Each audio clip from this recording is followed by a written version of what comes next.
Bom, boa noite, pessoal. Boa noite, professor.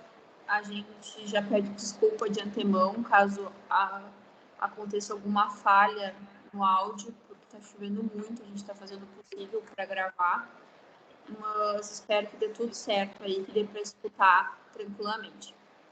Então, a gente vai falar, eu vou começar falando, tá? O meu grupo é eu e a Hanna.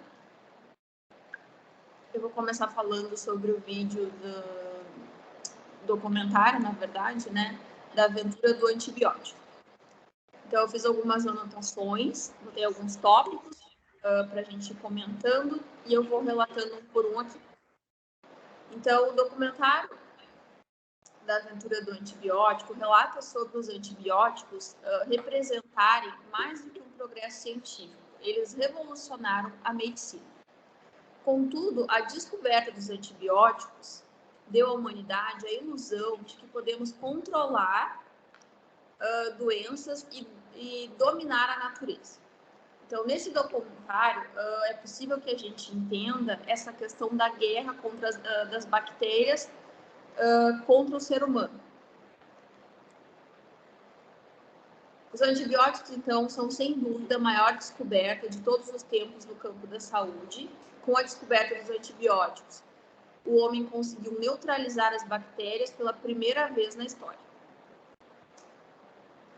A vitória, então, do antibiótico conduziu a sociedade a uma importante revolução, tanto social como cultural. Graças a essa descoberta, a esperança de vida nas sociedades ocidentais aumentou muito.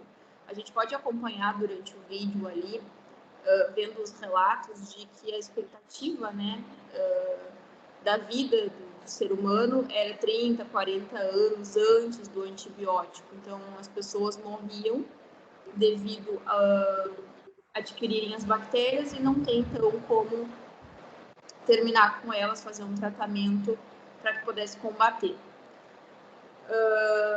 Graças a essa descoberta, então, a esperança de vida nas sociedades ocidentais aumentou, a mortalidade infantil diminuiu, doenças como a peste e a tuberculose diminuíram, quase irradiaram.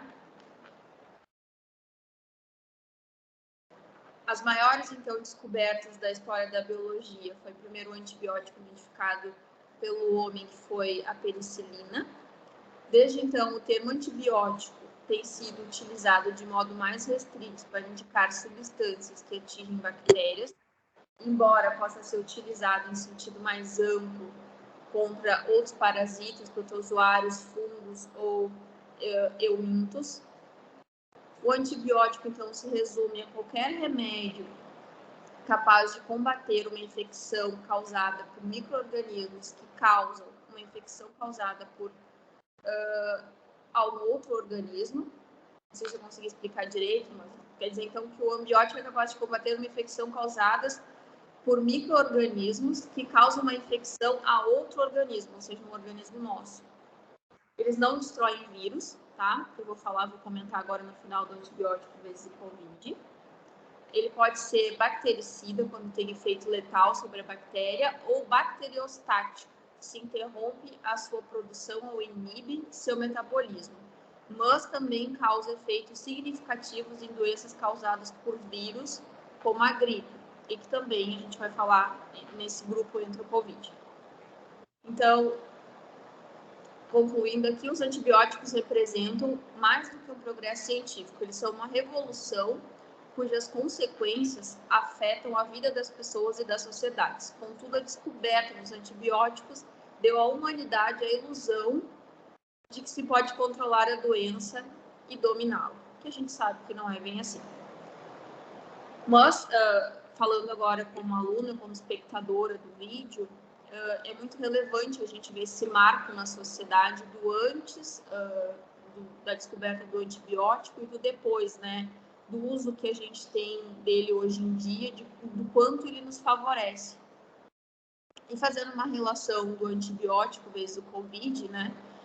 Eu botei 2 tópicos ali, que é a utilização da antibioterapia, que seria o tratamento, né, de antibiótico no contexto da infecção pelo coronavírus, baseia-se quando o paciente tem piora clínica após o uso de medicação sintomática, no caso, né, na qual suponhamos que possa haver infecção bacteriana conjunta. Como isso funciona, né, numa linguagem mais popular, no caso do coronavírus? A gente pega, é um vírus, né, como já diz o próprio nome, mas acontece muitas vezes do paciente evoluir, o tratamento sintomático, medicações apenas para os sintomas não serem suficientes. Então, é buscado, através de exames, né, concluir se não tem um agente bacteriano também junto. Então, a gente entra com antibiótico, o médico, no caso, entra com antibiótico, né, para que seja feito esse tratamento conjunto. Muitas pessoas perguntam, o vírus causa... Não, não é o vírus, né, o coronavírus que causa, que traz essa bactéria. Tem inúmeros motivos, pode ser porque a imunidade talvez esteja mais baixa, a pessoa acabou contraindo essa bactéria simultaneamente junto com o vírus. Então, é usado o antibiótico para complementar o tratamento do coronavírus, estando ele aliado a uma bactéria. Acredito que seja mais ou menos isso, assim, que eu compreendi. Eu sei que é para a gente dar o nosso parecer, né, dar a nossa opinião sobre o que a gente vai debater isso em aula, mas eu vi mais ou menos dessa forma, acho que é mais ou menos isso. E aí agora a Hannah vai falar um pouquinho sobre o próximo vídeo. Boa noite, pessoal. Bom, eu vou comentar um pouquinho, né, sobre a poliomielite e falar um pouco, né, das semelhanças que teve a pandemia da poliomielite com o Covid-19. Bom, a poliomielite, ou paralisia infantil, é uma doença infectocontagiosa viral, né, pelo vírus da polio, que pode ser transmitida através da saliva ou das fezes. Ou seja, pode ser pela fala, pelo espirro, pelo catarro. E quando a gente fala em fezes também, não necessariamente é pelas fezes em si, mas pela contaminação da água, né, ou dos alimentos em um lugar que é mais insalubre. E atinge primeiramente o intestino, onde ela vai se replicar, e depois cai na corrente sanguínea, que é onde ela ataca principalmente os neurônios motores, responsáveis pela contração muscular, que é o que dá aquela característica, né, da paralisia infantil, que são os membros, geralmente os membros inferiores, que são mais atrofiados, são menos desenvolvidos, porque eles não têm um estímulo da contração muscular. Então, consequentemente, ele também não vai se desenvolver. Foi a doença mais temida, né, no século XX, com a morte de milhares de crianças pelo mundo, principalmente na América, nos Estados Unidos. E até então não tinha nenhuma forma de tratamento e nenhuma prevenção precisa. Ou seja, a criança com mais ou menos 5 anos de idade, até 5 anos de idade, adoecia, se sentia febril, aí de repente já começava a se sentir fraca, e os pais já corriam para a unidade de saúde, mas não sabiam o que era, não sabia como que transmitia, não tinha nenhum tipo de tratamento. E foi na época, foi uma calamidade, né? Foi horrível. Eu não tinha nem nascido ainda, mas a minha avó comenta que naquela época era comum, infelizmente, a morte de crianças, né? Minha avó mesmo fala que a mãe dela, a avó dela, tinha 10 filhos, 11 filhos, mas se criavam 4, 5 filhos. Então, e quando chegou a poliomielite, foi devastador, morreram muitas crianças. E como não tinha, né, não se sabia o que era, até então, até descobrir que era um vírus, não se sabia nada, teve a propagação de mitos, né, que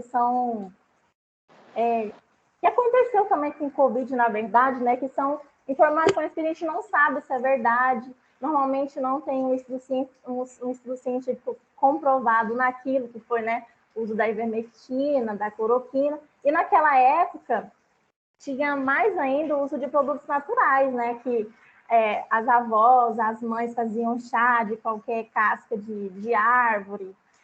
Além desses produtos naturais, também acreditava que as crianças não podiam brincar, né, como diz no documentário, com outras crianças estranhas que não conheciam, porque podia pegar poliomielite, só com as crianças que elas já conviviam, porque os germes que elas, né, como elas já conviviam juntas, já tinham, não pegavam uma da outra. Então, isso dificultou muito também na época, que, pelo que eu me lembro no documentário, fala que teve a quarentena não, o isolamento social, né, para poder evitar a propagação das doenças, até se descobrir mais coisas que pudessem ser mais relevantes. A vacinação, a primeira vacina contra a poliomielite foi a vacina inativada contra a polio, né, que é o vírus morto, o vírus inativo. Ela foi desenvolvida por Jonas Salk em 1953 e entrou em uso em 1955. Então, mas antes de 1956, a descoberta do Jonas Salk, no documentário fala que outros cientistas já vinham estudando, né, para poder descobrir uma vacina eficaz, e só de 53 a 55 foram 2 anos de pesquisa. Depois da vacina de Jonas Salk, ainda teve a de Albert Sabin, né, que entrou em uso comercial em 1961, que foram ainda mais anos na frente. E a relação com o Covid, além de ter essa propagação do mito, de informações errôneas, que muitas vezes as pessoas não têm conhecimento, mas mesmo assim escutam de uma que acha que sabe mais um pouco, e assim vai. Teve também a questão do isolamento social. Acho que eu vi também uma parte do documentário que fala sobre a higienização das mãos naquela época, que era muito importante. E aí o Covid, né, como a gente já viu, também é transmitido pelo vírus, né, através da gotícula de saliva, né, espalhadas pelo ar também. Ele primeiramente ataca o sistema respiratório, como as células do revestimento nasais, garganta e traqueia. Em casos mais graves, o vírus inicia, né, a inflamação grave no pulmão, que ataca principalmente os alvéolos, que são o que a gente viu, né, os casos mais graves que necessitam de internação. Foi a pandemia mundial que iniciou no ano de 2019, ou final de 2019, início de 2020, e os primeiros imunizantes ficaram prontos em meados de 2020, ou seja, nem alguns meses, né, após o início da pandemia. Até então, demorava mais de 10 anos para uma vacina ficar pronta, enquanto a que combate o Covid chegou aos braços das pessoas em meses. Assim, hoje nós temos que entender que a tecnologia não é a mesma, né, do início do século XX. Teve estudos contra esse vírus SARS-CoV já antes de vir o Covid. Só que, assim, eu acredito que foi muito, muito rápido. Eu acho que até a vacina da poliomielite, que já tinham tido estudos muitos anos atrás, teve 2 anos de estudos até a fase experimental. Então, eu acredito que ela ainda não é 100% efetiva, mas já tem estudos, né, que comprovam que a utilização diminui os casos graves. E foi isso. O documentário foi importante para a gente perceber que já aconteceu, né, outros tipos de pandemia. Eu mesmo, né, nem sabia. Sabia, claro, que tinha tido a peste negra e tal, mas até então, para mim, com o tanto de morte que estava acontecendo, era o que mais tinha morrido gente, mais morrido pessoas. E não, teve outras pandemias que mataram muito mais pessoas, como acho que a gripe espanhola também. E foi isso, o trabalho da gente foi mais um comentário mesmo sobre o assunto. E obrigada pela atenção de vocês. Obrigada, então, professor. Obrigada.